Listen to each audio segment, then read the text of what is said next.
Kabanata 401. Napunit ng mga electric arc ni Zephyr ang katawan nito. Sinira nito ang buhay nito. Ang taong ito ay dapat na isang mutated na nilalang. Sinulyapan ang maladaga na nilalang, hinusgahan ni Zephyr. Ang enerhiya ng devil dito ay naging mas nakakatakot, kaya maraming mga nilalang ang nag-mutate. Hindi na ito ang unang pagkakataon na nakatagpo ito ni Zephyr. Tili ng tili ng tili. Biglang, isang matinis na sigaw ang mabilis na dumating. Maraming pares ng Escarlata na mata ang lumitaw sa hindi kalayuan sa unahan. Sunod-sunod na lumitaw ang Escarlata at uhaw sa dugo na aura. Daan-daang sila ay kumikislap. Nakapasok ba ako sa pugad ng mutant mice? Hindi nakaimik si Zephyr. Ngunit nagsimula siyang maging magbantay. Buzz. Habang ang isang matalim na tunog ay pumutok sa kalawakan, ang mga mutant na daga na ito ay biglang dumating kay Zephyr sa parehong oras. Sa pagkakataong ito, napansin ni Zephyr na napakatalas ng kanilang mga kuko. Ito ay natatakpan ng makapal na leather bag at napakatalas na kuko. Kitang-kita ng isa ang isang berdeng ilaw na kumikislap sa loob nito. Maliwanag, ang matalas na kuko na ito ay may dalang nakakatakot na lason. Bahagyang gumalaw ang kilay niya. Ang mga ron ng kidlat ay kumikislap. Ang lahat ng isang biglaang, ang mga kulog at kidlat ay mabilis na naging mga electric arc at kidlat. Parang talam, pumipitik ito sa lahat ng direksyon habang nanginginig. Ang kakilakilabot na kapangyarihan ng elektrisidad ay nakapalibot sa katawan ni Zephyr ng mahigpit habang ito ay sumasayaw ng ligaw. Sa ilalim ng malakas na epekto, bagamat patuloy na inilalabas ang electrical power sa Zephyr. Pakiramdam niya ay mas makinis ang electrical power sa kanyang katawan. Ang anumang martial technique o ehersisyo ay kailangang lubusan na mapigil bago ito maipakita ang pinakamalaking epekto nito. Bagamat si Zephyr ay may kapangyarihang elektrisidad, wala itong paraan ng pagpino ng kulog at kidlat. Mapapabuti lamang nito ang electrical power sa pinaka-primitive na paraan ng pagpapalaki ng cultivation nito. Tulad ng para sa mga diskarte at paggamit ng electrical power, walang gaanong pag-unlad. Ngunit ngayon, sa paglitaw ng mga mutant na daga na ito, nagkaroon ng magandang pagkakataon si Zephyr. Sa pamamagitan ng pagwagayway ng kanyang kamay, kumikidlat ang mga arko ng kidlat. Ang malalim na asol na ningning ng kidlat ay bahagyang nakikita, na nagdadala ng matalas na banal na liwanag.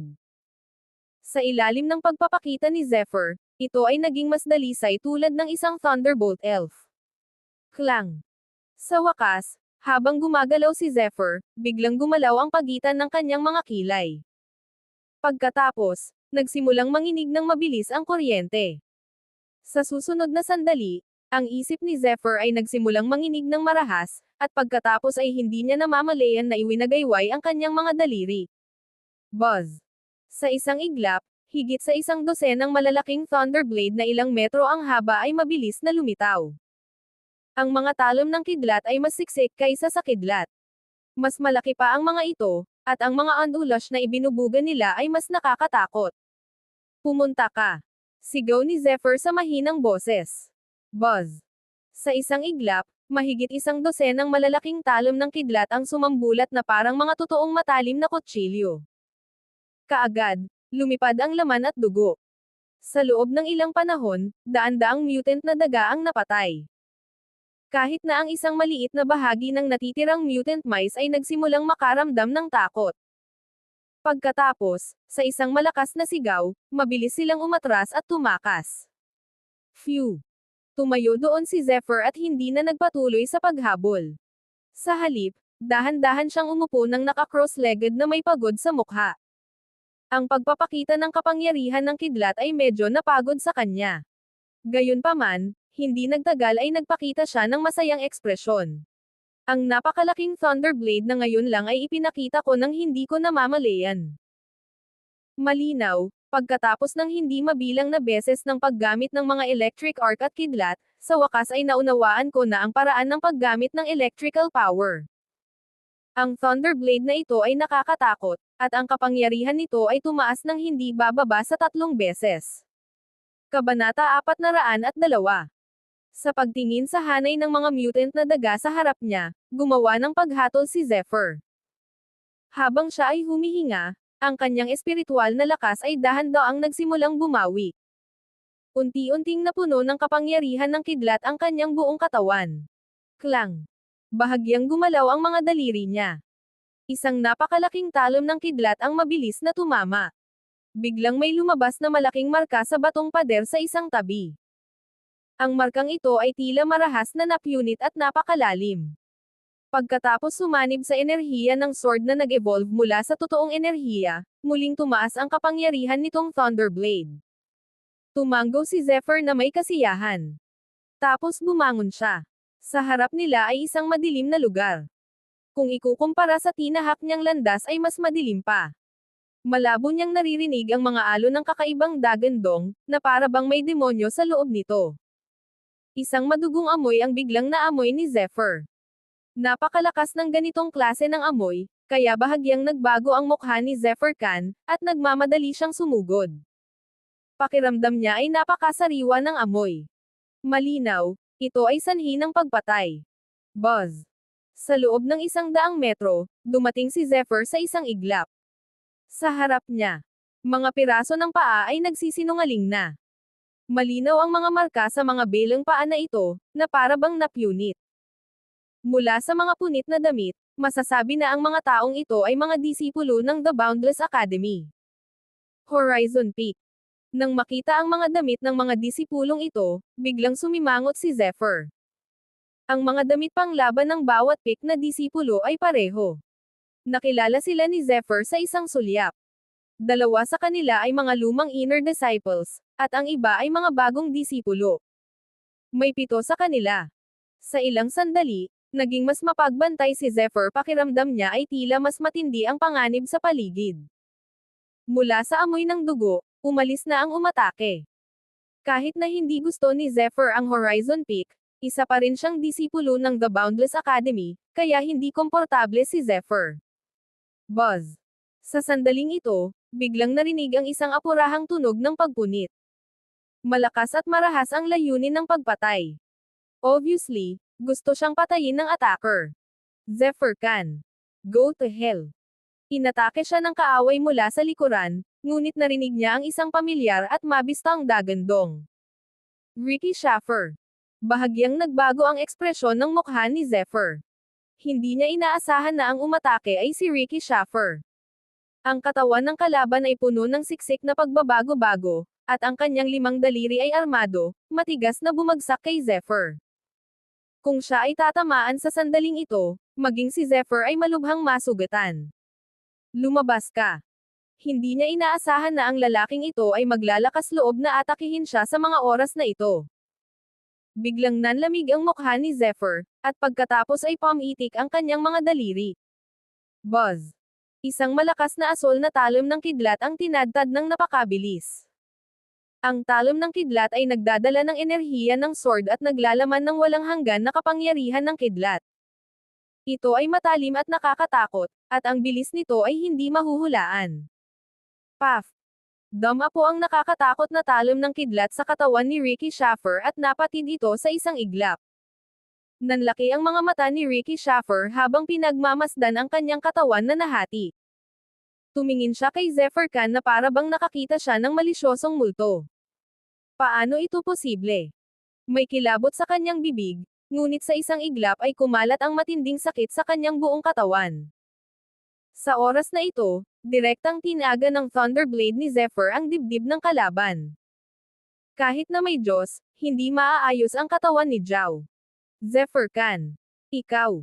Dapat mamatay sa isang kakilakilabot na kamatayan. Isang matinis na sigaw ang pinakawalan ni Ricky Schaffer. May halos maldita na aura sa kanyang sama ng loob. Patay ka. Buhay pa ako. Hindi nagustuhan ni Zephyr si Ricky Schaffer at nanunuya. Bang!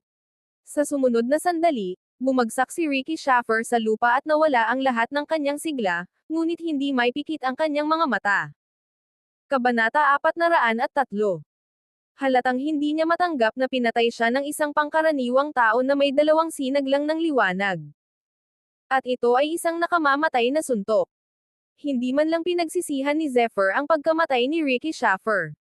Kung hindi namatay si Ricky Schaffer, marami siyang magiging problema sa hinaharap. Ngayon ay isang pagkakataon. Emph. Habang siya ay nagpakawala ng malamig na buntong hininga, walang ekspresyong sinulyapan ni Zephyr ang lalaking ito.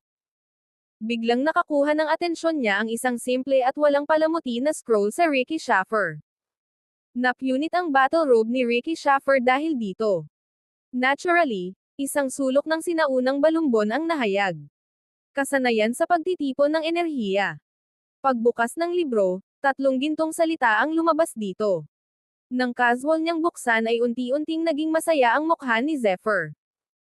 Ang kasanayan ay isang uri ng pamamaraan ng paglilinang na walang kabagsikan, ngunit ito ay may epekto na wala sa mga ordinaryong natatanging kasanayan. Maaari talagang itago ng isang tao ang kanyang sariling aura. Napabuntong hininga si Zephyr sa kanyang puso. Ayon sa paglalarawan ng sining, kapag nasanay na siya, maaari niyang itago ang kanyang hininga at maisama ito sa paligid. Ang aking Ancient Draconic Way ay maaari ding tumulong upang itago sa isang tiyak na antas, ngunit tiyak na hindi nito magagawa ito ng lubusan. Sabi ni Zephyr sa mahinang boses habang binabalikan niya ang kasanayan. Pagsasanay sa kakayahan sa pagtitipon ng enerhiya. Wala nang hininga. Maaari kang isama sa langit at lupa. Nagbabago ito sa paglaki ng lakas. Ito ay kapaki-pakinabang sa lahat ng saklaw ng espiritu. Sa scroll na ito, inilarawan nito ang kahulugan at epekto ng detalyado.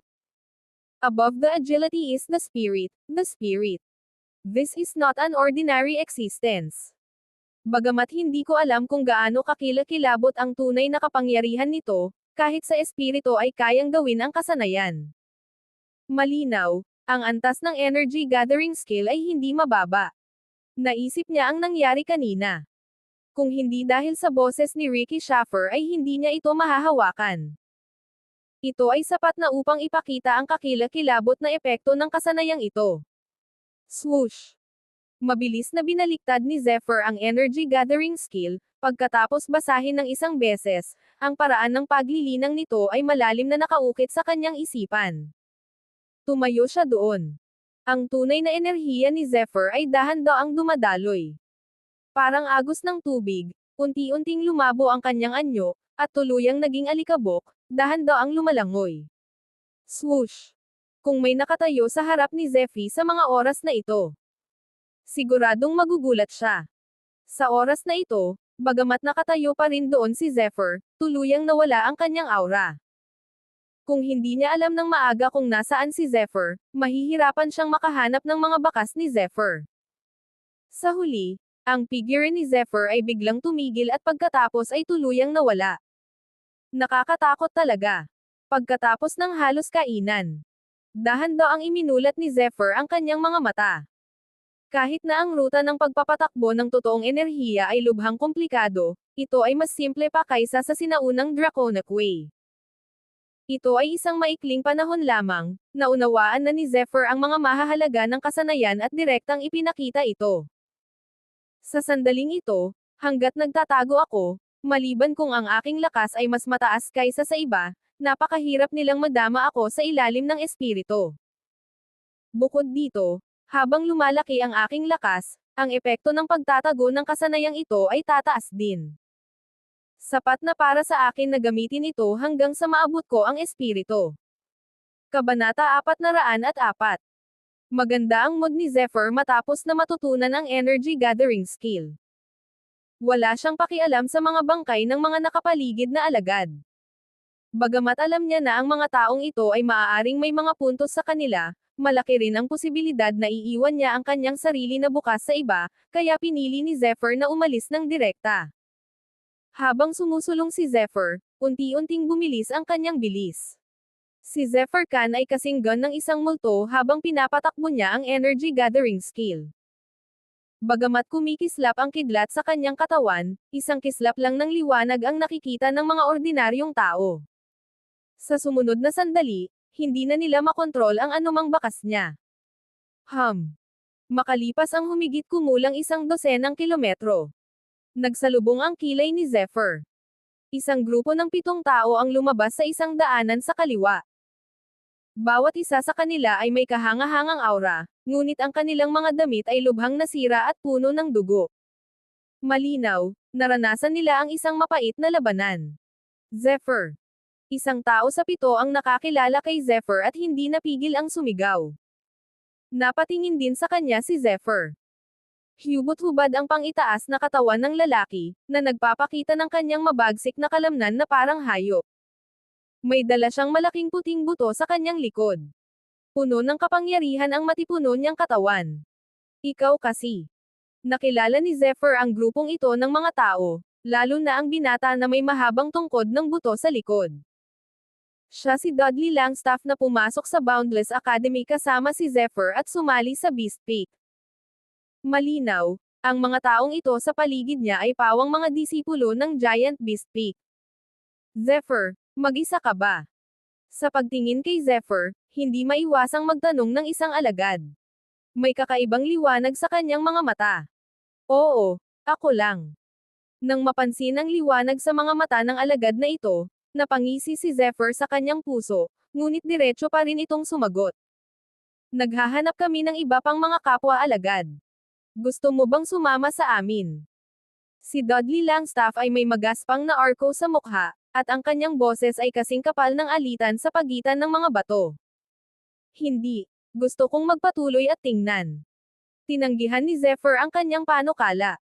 Siya lamang ay hindi mag-aalala tungkol sa anumang mga pagkakamali. Sa kabaligtaran, napakaraming tao. Mag-ingat ka. Ayon sa aking obserbasyon, dapat ay underground world ito. Hindi lang mga mutated creatures ang meron, kundi marami ring kaaway. Tumango si Dudley Langstaff at nagbabala. Maraming salamat. Nadaanan ko na ang landas na ito. Walang ibang tao dito, kaya maaari kang maghanap sa ibang mga daanan. Napakalaki ng mundong ito sa ilalim ng lupa. Sinabi rin ni Zephyr sa kanila ang kanyang nalalaman. Matapos magpalitan ng ilang salita, pinili nilang maghiwalay. Senior Kuya Chong, itong si Zephyr ay may malaking sikreto. Bakit hindi mo siya itago? Pagtingin kay Zephyr, biglang nagtanong ang alagad na may kakaibang ekspresyon. Humph. Noong nasa strength na siya, nagawa niyang hamanin ang mga masters ng agility, at natalo pa niya si Ricky Schaffer, na nasa Leviathan na strength realm. Ngayon, nakarating na siya sa agility realm. Sa tingin mo, may chance tayo. Si Dudley Langstaff ay mukhang magaspang, ngunit ang kanyang isip ay napakametikuloso. Salamat. Salamat sa paggabay mo, kuya. Matapos marinig ang kanyang mga salita, ang ekspresyon ng alagad ay agad na nagbago nang maunawaan niya ang susi sa bagay na ito. At saka, pareho tayong disipulo ng The Boundless Academy, kaya hindi na kailangang magpatayan. Pagtingin sa likuran ni Zephyr, ibinuka ni Dudley Langstaff ang kanyang bibig at sinabing. Gayunpaman, may isa pang bagay na hindi niya sinabi. Si Zephyr ay isang taong naglakas loob na gumalaw sa hindi kilalang mundo sa ilalim ng lupa. Kung hindi siya lubos na nagtitiwala sa kanyang lakas, paano siya mag-isa? Kabanata 405. Si Dudley Langstaff with the Archean bloodline ay may mas matalas na pangunawa kaysa sa mga ordinaryong tao. Ngayon lang, nang tumayo siya sa harap ni Zephyr, malinaw niyang naramdaman na ang tila payat na binata na ito ay may dalang lubhang mapanganib na aura. Natural na hindi alam ni Zephyr kung ano ang iniisip ni Dudley Langstaff sa likod niya. Sa oras na ito, ang kanyang mga daliri ay bahagyang naglabas ng isang nakakatakot na talim ng kidlat at direktang binasag ang isang mutated na nilalang sa kanyang harapan. Ang kabilang partido ay mukhang isang baka na may matipunong katawan. Nasa lupa ang mga paa nito, at malakas itong hamampas sa lupa. Sa ulo nito, may isang mahabang matulis na sungay na nagniningning na may kakaibang liwanag. Gamit ang talim ng kidlat, direkta siyang pinatay ni Zephyr. Nagpatuloy siya sa pagsulong. Ito na ang ikalimang mutated na nilalang na nakatagpo niya. Habang lumalalim siya, nalaman ni Zephyr na habang lumalakad siya, mas malakas ang mga mutated na nilalang na nakatagpo niya. Malabo, nahulaan ni Zephyr kung bakit kinaladkad sila ng mga labi ng Devil's Practice sa underground world. Malamang, Gusto nilang harapin ang mga ito pagkatapos nilang labanan ang mga mutated na nilalang na ito. Sa ganitong paraan, maaari nilang patayin ang lahat ng mga disipulo ng The Boundless Academy ng walang labis na pagsisikap. Masasabing kung totoo ang iniisip ni Zephyr, hindi maiisip ang pagkawala ng The Boundless Academy. Habang nag-iisip pa si Zephyr ay biglang nanginig ang kidlat na rune sa pagitan ng kanyang mga kilay na parang lalabas na sa kanyang katawan. Mabilis na kumalat ang malalakas na ripples na parang mga electric arc. Ang ganitong uri ng pagbabago-bago. Nanatiling hindi nagbabago ang ekspresyon ni Zephyr habang mabilis siyang nakalock sa operasyon ng electrical power. Mabilis niyang pinakawalan ang kanyang lightning sense. Kaagad, isang nakakatakot na aura ang mabilis na napuno sa harapan. Sa aking pananaw sa kulog, wala akong magagawa tungkol dito. Lampas ito sa saklaw ng aking pananaw. Naisip ni Zephyr sa kanyang sarili na maaari niyang obserbahan. Isa lang ang dahilan kung bakit walang bakas ng mutated na nilalang sa paligid niya noong ginagamit niya ang lightning sense. Malinaw, mayroong isang kakilakilabot na pag-iral sa lugar na iyon, lalo na kapag ang lightning sense ay naghahanap, ang malakas na aura ay sapat na upang patunayan ito. Nakaramdam siya ng matinding sakit sa pagitan ng kanyang mga kilay. Dahil sa pakiramdam na ito, bahagyang nagbago ang mukha ni Zephyr. Malakas ang pakiramdam niya na parang may nasa harap niya na kailangan niya agad, o ang electrical power sa kanyang katawan na kailangan. Swoosh! Ramdam ang matinding sakit sa pagitan ng kanyang mga kilay, hindi mapakali si Zephyr. Minsan na niyang naranasan ang ganitong pakiramdam. Noong panahong iyon, nang makilala niya ang masamang altar sa Land of Ghosts, nakaramdam siya ng matinding sakit. Habang kumikislap ang kanyang figure, sa isang kisap mata, si Zephyr ay tumakbo ng 12 milya. Sa wakas, huminto siya sa harap ng isang malaking itim na kuweba. Ang enerhiya ng itim na demonyo ay patuloy na inilabas mula sa loob ng kuweba. Ang lakas ng demonyo ay sobrang siksik na tila namuo sa isang tunay na katawan. Tulad ng mga ahas, sila ay patuloy na umiikot at lumilipad palabas mula sa loob. Hindi lang yan. Nakatayo sa harap ng kuweba, naramdaman pa ni Zephyr na nahihirapan siyang huminga. Ang pagbabago-bago ng loob ay tila totoong sapat na upang durugan ang lahat. Ang nakakatakot na demonyong ito ay isang bagay na hindi ko pa nakikita sa buong buhay ko. Naramdaman ang presyon sa kuweba, patuloy na nagbabago ang mukha ni Zephyr, at lumitaw ang pagkaseryoso. Kabanata 406. Pinunasan ni Zephyr ang sakit sa pagitan ng kanyang mga kilay at nagsimulang mag-isip tungkol dito. Bagamat naramdaman niya na maaaring may kailangan siya sa kuwebang ito, sapat na ang ganitong uri ng purong kapangyarihan ng demonyo para mabigla ang mga tao. Mas mahirap isipin kung ano ang nasa loob. Buzz.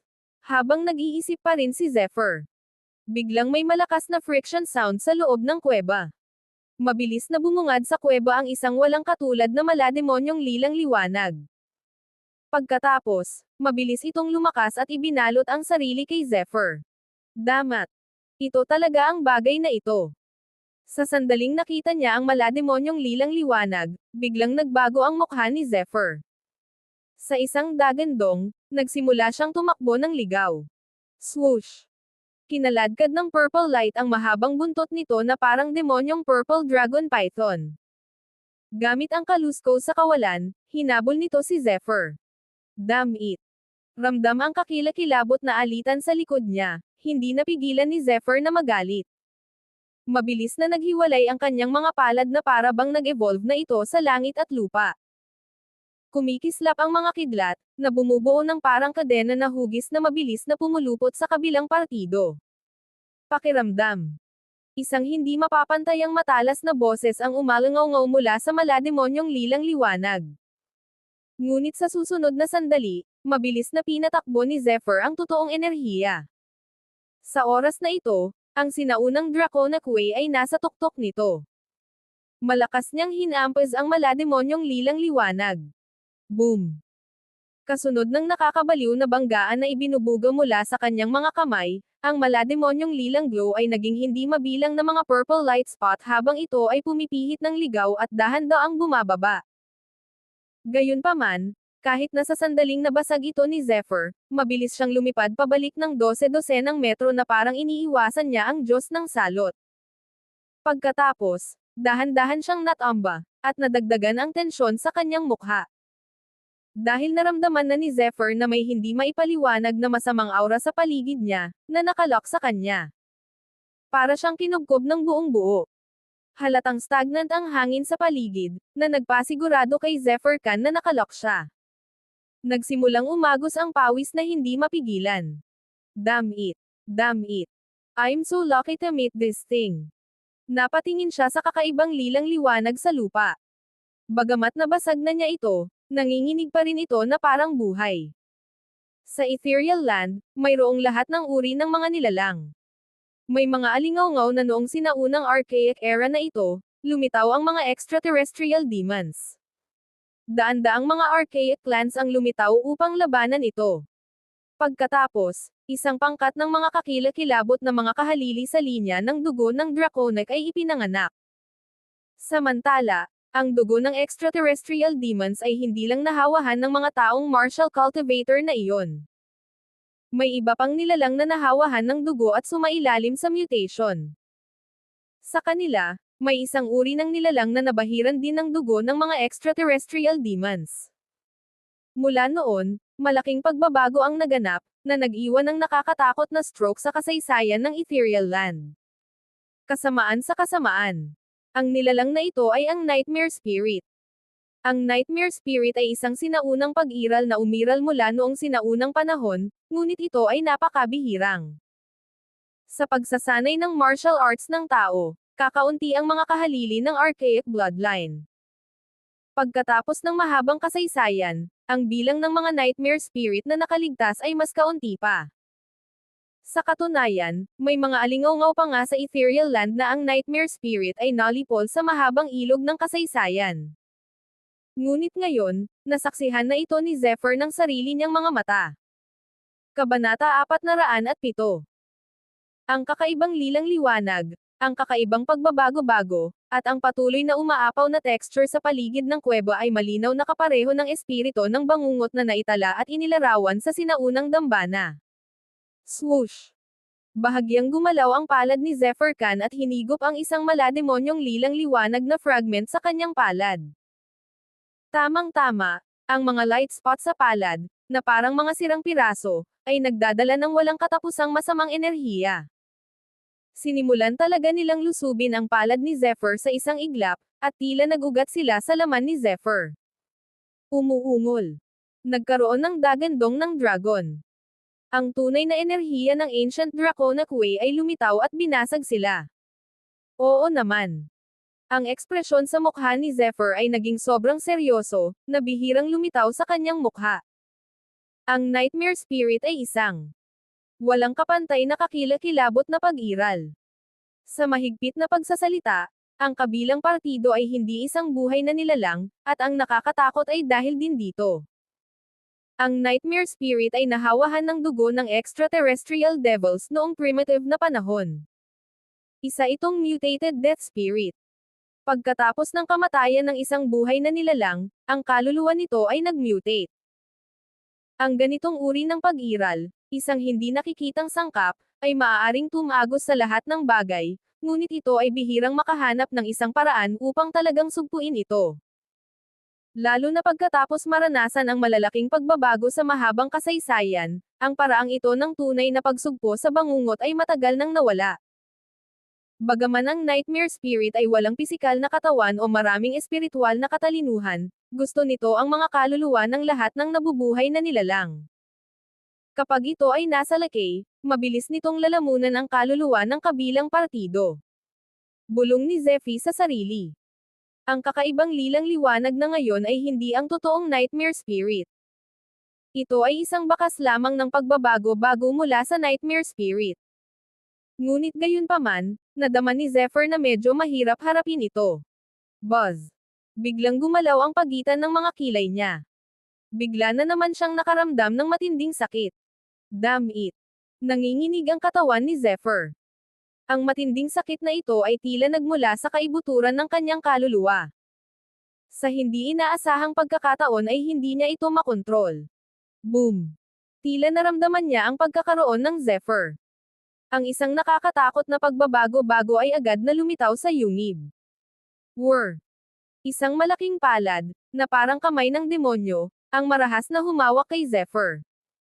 Isang bug zone ng tumataas na masamang enerhiya ang kumalat sa paligid sa isang iglap. Sa loob ng radius na 10,000 metro, maging ang nakapalibot na mga pader ng bato ay nagsimulang gumawa ng mga tunog ng kaluskos kapag sila ay nakipag-ugnay sa masamang enerhiya, at hindi mabilang na mga bitek ang lumitaw sa kanila. Klang! Kasanayan sa lightning sword. Kapansin-pansing nagbago ang mukha ni Zephyr. Biglang umatake ang Draken.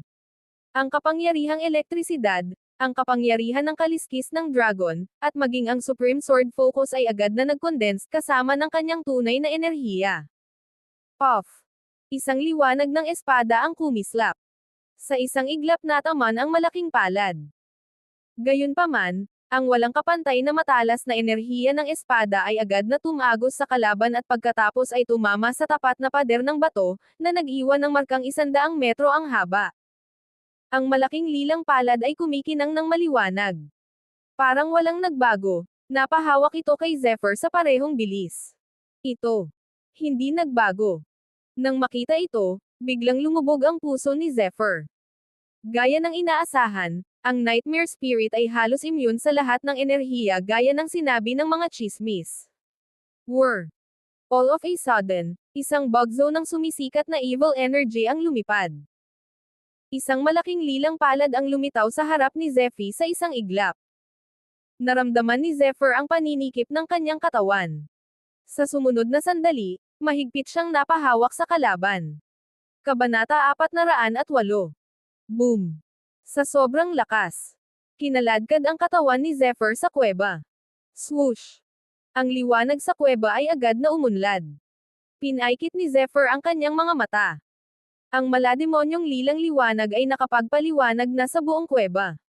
Sunod-sunod na lumitaw ang mga bahid ng lilang liwanag sa paligid, na nagiging anyo ng tao o isang mabangis na hayop. Ang bilang ay hindi maisip. Matapos makita ang hitsura ni Zephyr, napakaraming nightmare spirits ang agad na pumaligid sa kanya na parang mga gutom na multo na hindi kumakain ng maraming taon. Hits. Nararamdaman na ni Zephyr na ang kanyang katawan ay binalot ng patong-patong. Hits. Nararamdaman na ni Zephyr na ang kanyang katawan ay binalot ng patong-patong. Bukod dito, may pakiramdam ng pagsalakay sa kanyang balat. Damit, ang grupong ito ng mga kasama ay tila nagbabalak na pumasok sa aking katawan at lumunin ang aking kaluluwa. Kumunat ang noo ni Zephyr. Sa oras na ito, kung sila ay magtagumpay, siya ay natatakot na siya ay talagang maging isang buhay na patay. Sa pagkakataong ito ay biglang nanginag ang kanyang mga kilay. Kaagad, ang pamilyar na sakit na ginawa ni Zephy ay hindi maiwasang mapaungol. Gayunpaman, sa matinding sakit na ito, biglang lumiwanag ang glabela ni Zephyr. Ang kaningningan ay malawak at marilag, para bang may mga Diyos na bumababa. Agad nitong pinalibutan ang nakapaligid na nightmare spirits. Hits. May kakaibang nangyari bigla. Lahat ng nightmare spirits ay parang may naramdaman. Hindi sila natatakot sa langit at lupa, at halos walang enerhiya na maaaring pumatay sa kanila. Sa isang iglap, nagsimula silang umalis sa katawan ni Zephyr at mabilis na umatras sa paligid. Nagtatakas daw sila. Gayunpaman, sa pagitan ng mga kilay ni Zephyr, isang hindi mapapantayang misteryosong butil ang biglang pinakawalan. Ang butil ay kumikislap at pinagsama-sama, na bumubuo ng isang misteryosong pattern ng butil. Sa gitna ng pattern, isang fingernail-sized na hindi kumpletong rune ang galit na naglalabas ng walang katapusang kinang. Ang rune na ito ay may dalang isang sinaunang at walang hanggan na aura, na parang ito ay nagmula sa pinakasinaunang panahon. Umaalingaw-ngaw ang aura at tila kayang pigilan ang mga sinaunang pag-iral. Gayunpaman, ang rune na ito ay malinaw na hindi kumpleto, isang maliit na bahagi lamang nito ang hindi mailabas ang lahat ng kapangyarihan nito, ngunit kahit na so. Sa paglitaw nito, tila kaya nitong takutin ang maalamat na nightmare spirit. Ito ay. Nang makita ang hindi kumpletong ron na ito, nagbago ang mukha ni Zephyr. Nakilala niya ang pinagmulan ng ron na ito. Noong pinipigilan niya ang Evil Eye sa Land of Ghosts, nakuha niya ang ron mula sa Evil Eye. Gayunpaman, automatiko itong sumanib sa kanyang katawan. Mula noon, kahit anong hanap niya ay wala siyang nakita. Naisip ni Zephy na ang ron ay nabasag at napino ng kanyang sariling tunay na enerhiya. Sa hindi inaasahang pagkakataon, nagkusa itong lumabas sa oras na ito. Ang hindi kumpletong ron na ito ay dahan-daang lumaki. Sa ilang kadahilanan, nang makita niya ang ron na ito, naramdaman ni Zephy na tila natuwa ang taong ito. Masaya. Si Zephyr ay may katawa-tawa na pakiramdam tungkol sa kanyang ideya. Gayunpaman, sa sandaling ito, ang ron ay biglang gumalaw, at ang walang katapusang kaningningan ay agad na umikot sa higit sa kalahati ng kuweba. Nilunok nito ang halos 70% ng nightmare spirits sa isang iglap. Bago pa makapag-react si Zephyr, gumalaw muli ang hindi kumpletong ron at sumugod kay Zephyr kasama ang lahat ng nightmare spirits. Dumiretso siya sa glabela ni Zephy. Si Zephyr ay hindi makapag-react sa oras. Ngunit sa susunod na sandali, isang walang kapantay na sakit ang bumungad sa kanyang katawan at kaluluwa. Kabanata 409. Boom! Sa isang nakakagulat na dagandong, nagsimulang manginig ang lahat ng mga maltong nakabalot. Makikita sa mata na ang mga hindi kumpletong ron ay nagsimulang lumunin sila ng baliw, na parang sila ay buhay. Ang mga bahid ng kumikinang naningning ay lumutang sa paligid ng mga hindi kumpletong ron, tulad ng mga kristal na yelo. Gayunpaman, labis na nagdusa si Zephyr. Habang nilalamon ng mga ron ang nightmare spirit, ang kanyang sakit ay hindi lamang nabawasan, ngunit nagsimula ring dumami. Umalis ka dito. Ang kanyang spiritual strength ay mabilis na umikot habang tinangka ni Zephyr na itulak ito ng tuluyan. Gayunpaman, nang ang puwersa ng kanyang kaluluwa ay umabot sa gilid ng ron, hindi lamang niya ito nagawang buhayin, ngunit mabilis din siyang dinala dito ng hindi kumpletong ron. Pagkatapos, isang malakas na puwersa ang mabilis na pumuno sa kaluluwa ni Zephyr. Hindi alam ni Zephyr kung matatawa o maiiyak. Ang hindi kumpletong ron na ito ay parang isang magandang bagay sa lahat. Gayunpaman, ang matinding sakit ay hindi pinahintulutan siyang tumawa. Pumulupot siya at umungal na parang lobo. Ang kanyang 10 daliri ay marahas na naglazlaz sa lupa. Ang matinding sakit ay halos ilagay siya sa bingit ng pagbagsak. Boom! Sa sandaling ito, gumalaw din ang kidlat ron. Sinundan nito ang nightmare spirit sa mundo ng mga runic pattern. At sa susunod na sandali, ang halos gumuho kay Zephyr ay napagkatapos na pumasok ang kidlat ron sa mundo ng mga hindi kumpletong ron, dahan-dahan itong natunaw sa mga pilak na linya tulad ng araw na natunaw ang nyebe. At ito ay sumanib sa hindi kumpletong ron. Damn it! Hindi napigilan ni Zephyr na mapasigaw sa sakit.